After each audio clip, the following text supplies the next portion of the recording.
여러분 모두 한 주 동안 안녕하셨습니까?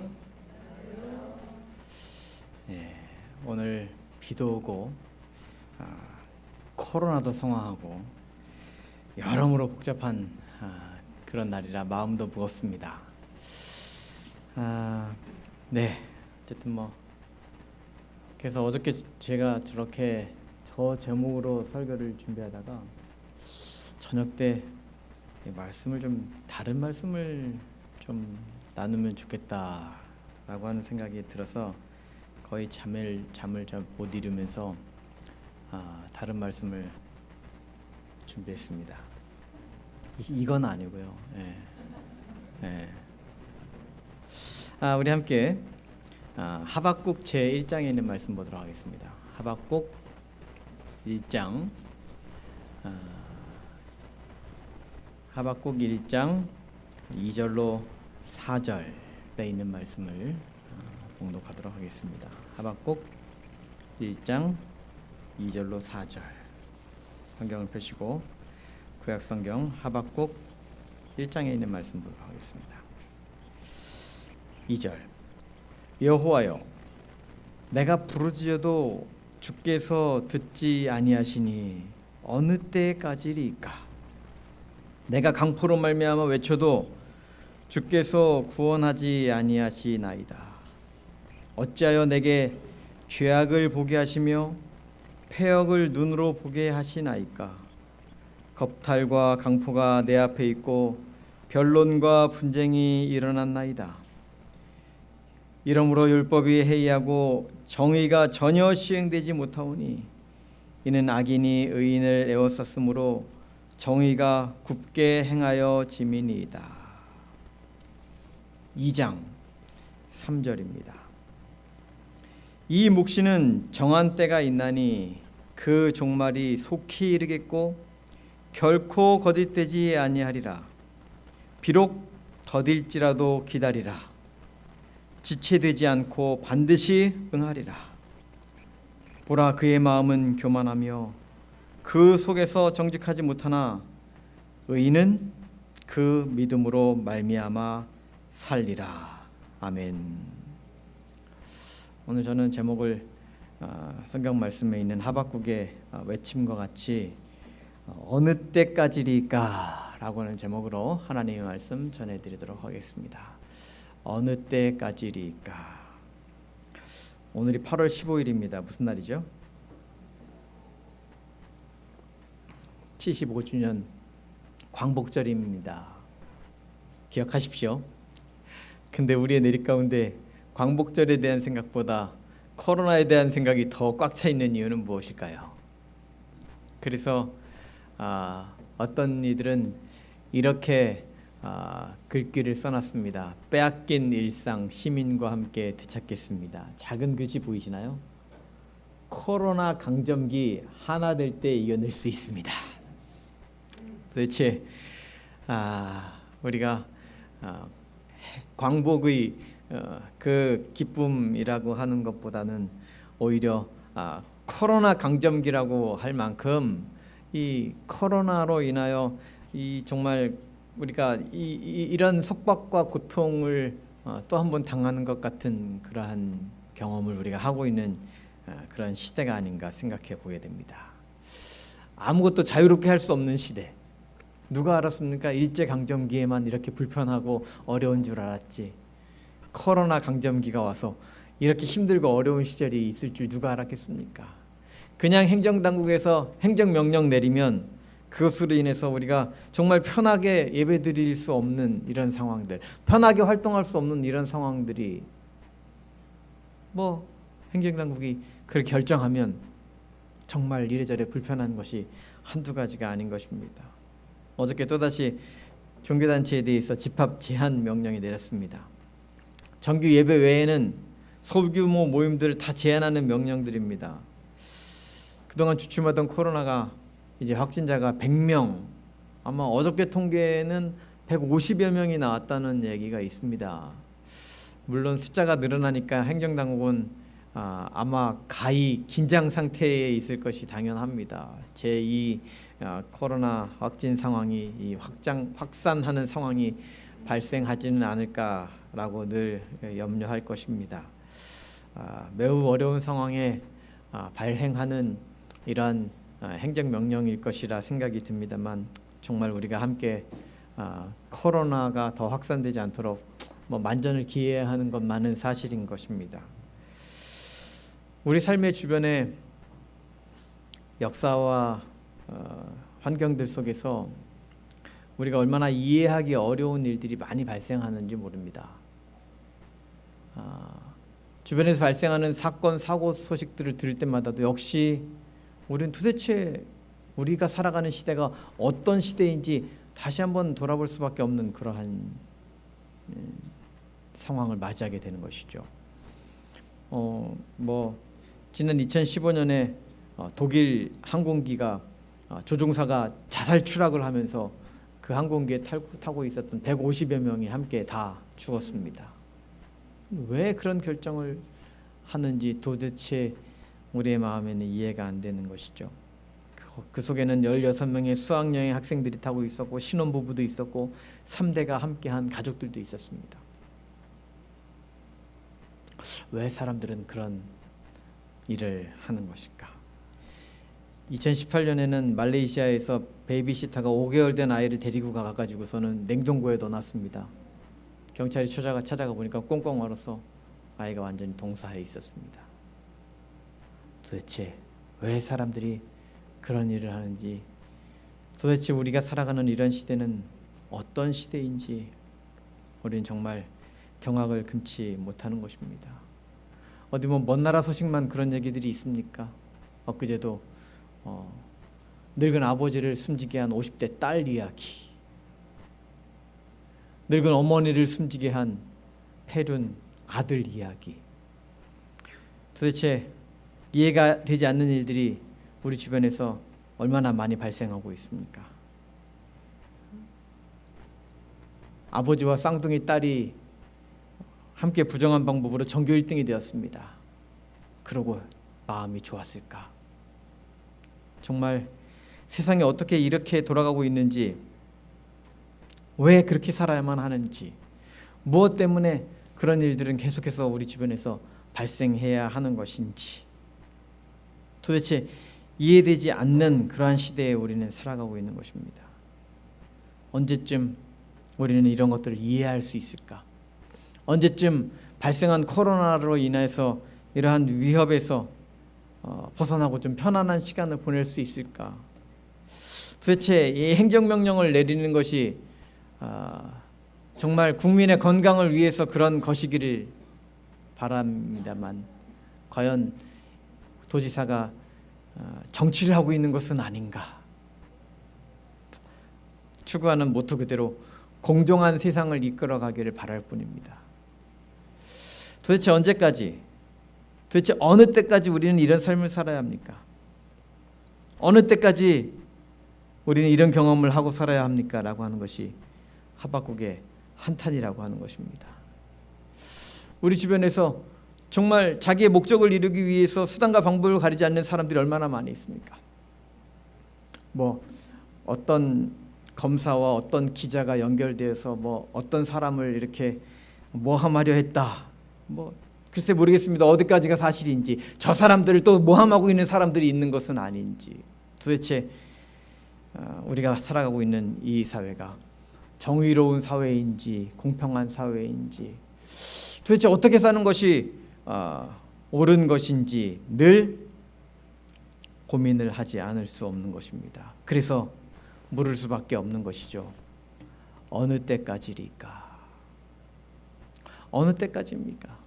어느 때까지 우리는 이런 삶을 살아야 하고 이런 경험을 해야 하고, 어느 때까지 우리는 이런 불편함을 계속 참으면서 살아야 하는 것입니까? 어느 때까지 주변에서 발생하는 일들로 인해서 우리는 가슴 아파하며 슬퍼하며 살아야 하는 것입니까? 우리의 삶을 돌아보는 것입니다. 이런 일들이 오늘날 우리에게만 있는 일이었는가?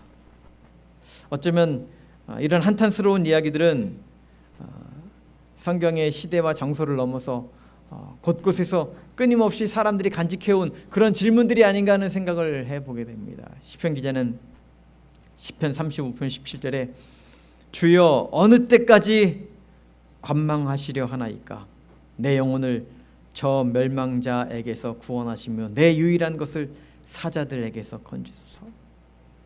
하나님 어느 때까지 그저 쳐다보고만 계시겠습니까? 하나님 왜 돌봐주지 않으십니까? 왜 나타나지 않으십니까? 하나님 왜 우리를 인도하지 않으십니까? 요한계시록 6장 10절에서도 이 탄원하는 목소리가 있지 않습니까? 큰 소리로 불러 이르되 거룩하고 참되신 대주제여 땅에 구하는 자들을 심판하여 우리 피를 갚아주지 아니하시기를 어느 때까지 하시려 하나이까. 이런 세상에서 우리는 무엇라고 대답할 수 있습니까? 정말 어쩌면 답도 없고 해결점도 없는 막막한 그러한 시간을 보내고 있는 것이 마치 우리의 모습이 아닌가 하는 생각을 해보게 되는 것이죠. 하박국 선지자가 이런 외침을 외칠 수밖에 없었던 그 시대의 상황들이 얼마나 절박했고 얼마나 처절했는지 그 시대적 배경을 살펴보면 조금 이해할 수 있을 것이라고 생각이 듭니다. 하박국 선지자가 살았던 그 시절은 BC 7세기 전후였습니다. 유대를 둘러싸고 대변혁기가 일어났습니다. 강성하던 아시리아를 물리치고 이 바벨론이 신바벨로니아가 융성하기 시작했습니다. 심지어 애굽, 이집트의 그 힘도 이제는 바벨론이 장악하고 있는 그런 시대가 되었습니다. 이 바벨론과 이제 전투를 하려고 이집트 군대가 북쪽으로 행군을 하고 있었습니다. 근데 바벨론을 향하여 애국에서 가려면 이 팔레스타인, 이스라엘 지역을 지나갈 가나안 변방을 지나갈 수밖에 없는 것입니다. 그러니까 길을 내달라 그러니까 길을 내줄 수가 있습니까? 이집트 군대를 이끌고 오던 느고 2세를 맞이해서 그 유명한 선한 왕 요시야 왕이 전투를 벌였습니다. 그리고 그 임금이 그 전투에서 죽고 말죠. 요시야가 죽고 나서 여호아하스가 왕위를 이었는데 화가 난 애굽 왕이 여호아하스를 애굽으로 끌고 갑니다. 그리고 애굽에서는 이 여호와김을 그 후세 왕으로 세워 놓습니다. 그죠? 허수아비 왕인 거죠. 여호야김이 이 애굽에서 세워놨으니까 허수아비 왕으로서 그냥 연약한 그러한 모습을 갖추고 있었는데 그나마 바벨론이 침공해서 애굽을 다 무찔러 버렸습니다. 그러니까 또다시 이스라엘은 이 바벨론의 세력 하에 있게 되는 것이죠. 결국 유다는 BC 586년 바벨론의 느부갓네살 왕에 의해서 완전히 멸망하게 되었습니다. 정말 아시리아에 의하여 짓눌리고 애굽에 의하여 짓눌리고 결국은 바벨론에 의하여 짓눌리는 그 시기에 살았던 사람, 그가 하박국이었던 것이죠. 도대체 주변에서 발생하는 일들이 도무지 이해가 되지 않는 것입니다. 하나님, 우리가 하나님을 이렇게 붙들고 하나님을 향하여 외치는 우리의 음성에 왜 응답하지 않으십니까?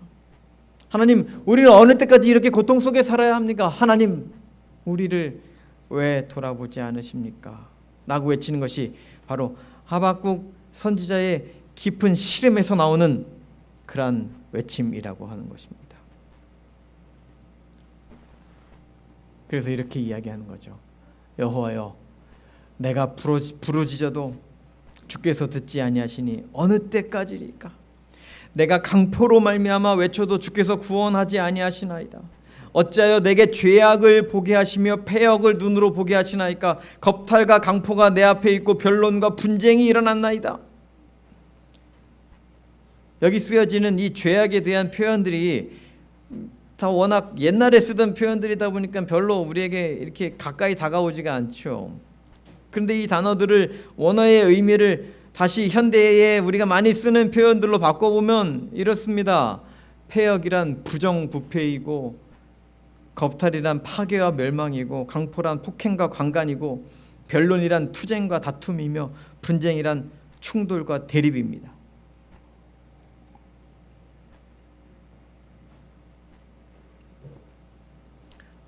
너무나 익숙한 단어들이죠. 이런 일들이 하박국 시대에 끊임없이 반복되면서 고통과 사회의 부조리와 정말 힘들고 죽어가는 그런 안타까운 심정을 하박국이 하나님 앞에 토로하지 않을 수 없는 것입니다. 여호와여, 내가 부르짖어도 주께서 듣지 아니하시니 어느 때까지리까? 내가 항포로 말미암아 외쳐도 주께서 구원하지 아니하시나이다. 하나님, 우리의 고통에 언제쯤 대답하시려고 하십니까? 하나님, 왜 우리를 이렇게 힘들게 놔두시는 것입니까? 언제까지 우리가 기다려야 합니까? 우리의 가슴은 답답해집니다. 도대체 언제까지 우리 주변에서 이런 힘들고 어려운 시기를 보내야 합니까? 주변에서 발생하는 이 수많은 사고와 소식들, 정말 어렵고 힘든 이런 삶을 살고 있는 우리들의 모습을 하나님 왜 돌아보지 아니하시는 것입니까? 그런데 말씀입니다. 우리가 인간의 관점에서 끊임없이 하나님 어느 때까지 우리가 이런 고통을 당하는 것을 보고만 계십니까? 라고 하는 생각을 할 때가 많았는데, 조금만 시각을 바꿔보면 또 다른 어느 때를 기다리시는 분이 계신 것을 성경은 이야기하는 것입니다. 그것은 바로 하나님의 어느 때라고 하는 것이죠. 하나님은 출애굽기 16장 28절에 이렇게 말씀하셨습니다. 여호와께서 모세에게 이르시되 어느 때까지 너희가 내 계명과 내 율법을 지키지 아니하려느냐. 이스라엘 백성들이 하나님의 이름을 부르기만 불렀지 하나님의 계명과 율례와 하나님의 법도대로 살고 있지 않는 것입니다. 민수기 14장 27절에 또 나를 원망하는 이 악한 회중들에게 내가 어느 때까지 참으랴. 이스라엘 자손이 나를 향하여 원망하는 바 그 원망하는 말을 내가 들었노라. 원망하고 그저 미워하고 부르짖는 그 이스라엘을 향하여 하나님이 계속 참고 계시는 모습을 이야기하고 있지 않습니까? 내가 어느 때까지 참아야 하겠느냐. 시편 4장 2절에 역시 이런 말씀을 합니다.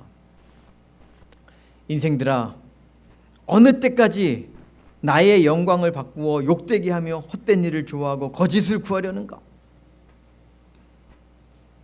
사람들이 하나님께 영광을 돌리지 아니하고 끊임없이 헛된 일을, 끊임없이 욕되게 하는 일을, 끊임없이 죄악의 일을 하고 있는 모습을 보면서 하나님도 역시 어느 때까지 너희들이 그렇게 살아가려느냐고 우리에게 묻고 계시다라고 하는 것입니다. 그래서 열왕기상 18장 21절에 엘리야가 백성들 앞에 나아가서 한 말이 바로 우리에게 던져주시는 귀한 질문이라고 하는 것입니다. 엘리야가 열왕기상 18장 21절, 엘리야가 모든 백성에게 가까이 나아가 이르되 너희가 어느 때까지 둘 사이에서 머뭇머뭇하려느냐? 여호와가 만일 하나님이면 그를 따르고 바알이 만일 하나님이면 그를 따를지니라 하니 백성이 말 한마디도 대답하지 아니하는지라. 할 말이 없는 것이죠. 면목이 없는 것입니다. 그렇게 살아야 하는 줄 알면서, 하나님을 섬기고 살아야 하는 줄 알면서 말로는 하나님을 섬긴다라고 말을 하면서 그들의 삶은 끊임없이 하나님을 배반하고 바알의 길을 따랐던 것이었습니다. 그들의 마음 깊숙한 곳에서는 결탄코 하나님을 향한 마음이 없었던 것이죠. 선지자는 그들에게 묻습니다. 너희가 어느 때까지 둘 사이에서 머뭇머뭇하려느냐? 하나님을 섬길 것이냐, 바알을 섬길 것이냐, 진정 하나님을 기쁘게 하면서 살아갈 것이냐, 하나님을 슬프게 하면서 살아갈 것이냐 라고 질문하고 있는 것이죠. 하나님은 끊임없이 기다리고 계신 것입니다. 하나님은 끊임없이 우리의 삶이 변화되기를 기다리고 계시는 것입니다. 어느 때까지 둘 사이에서 머뭇머뭇할 수 없는 것입니다. 어느 때까지 이쪽도 아니고 저쪽도 아닌 삶을 살아갈 수 없는 것입니다. 왜 우리의 삶 가운데 이렇게 힘들고 어려운 일들이 끊임없이 반복되어 있는가? 왜 우리의 삶이 이렇게 코로나로 인하여 아무것도 못하는 이러한 절박한 상황 가운데 빠져야만 하는 것인가? 어쩌면 우리의 삶이 하나님 절반, 바알을 절반으로 걸쳐놓고 이쪽도 저쪽도 아니고 아무것도 못하는 그러한 삶의 모습이 아닌가 깊이 고민해 보게 되는 것입니다.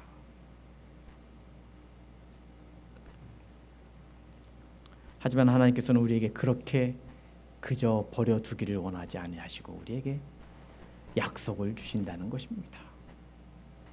하박국 2장 3절, 이 묵시는 정한 때가 있나니 그 종말이 속히 이르겠고 결코 거짓되지 아니하리라. 비록 더딜지라도 기다리라. 지체되지 않고 반드시 응하리라. 비록 더딜지라도 기다리라. 지체되지 아니하고 반드시 응할 것이다. 하나님께서는 우리에게 약속을 주셨습니다. 하나님의 약속은 반드시 이루어질 것이고 하나님께서 우리에게 정말 우리가 그렇게 바라는 꿈이요 희망이요 하나님의 나라가 우리에게 속히 임하게 될 것이라고 하는 그 약속이 우리가 기대하지 못하고 우리가 생각하지 못하고 있는 사이에 반드시 우리에게 이르러 올 것이라고 하는 것입니다. 하나님께서는 반드시 우리에게 이루어지게 하시겠다고 약속하셨습니다.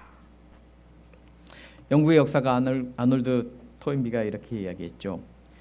역사는 히스토리는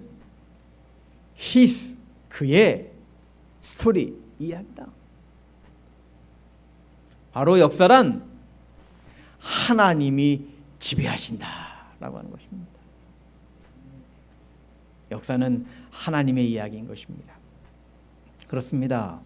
역사가 세계의 지배자들에 의하여 세계의 통치자들에 의하여 이루어지고 만들어지는 것처럼 느껴질 때가 많이 있지만 그 뒤에 분명 그들의 마음 가운데 그들의 상황 가운데 역사하시는 분, 그분은 바로 하나님이시고 하나님은 이 세상 역사에 끊임없이 개입하고 계시는 분이시라고 하는 것이죠. 그래서 하박국 1장 5절과 6절에 보면 하나님께서 말씀하시기를 너희는 여러 나라를 보고 또 보고 놀라고 또 놀랄지어다. 너희의 생전에 내가 한 가지 일을 행할 것이라. 누가 너희에게 말할지라도 너희가 믿지 아니하리라. 보라, 내가 사납고 성급한 백성 곧 땅이 넓은 곳으로 다니며 자기의 소유가 아닌 거처들을 점령하는 갈대아 사람들을 일으켰느니라.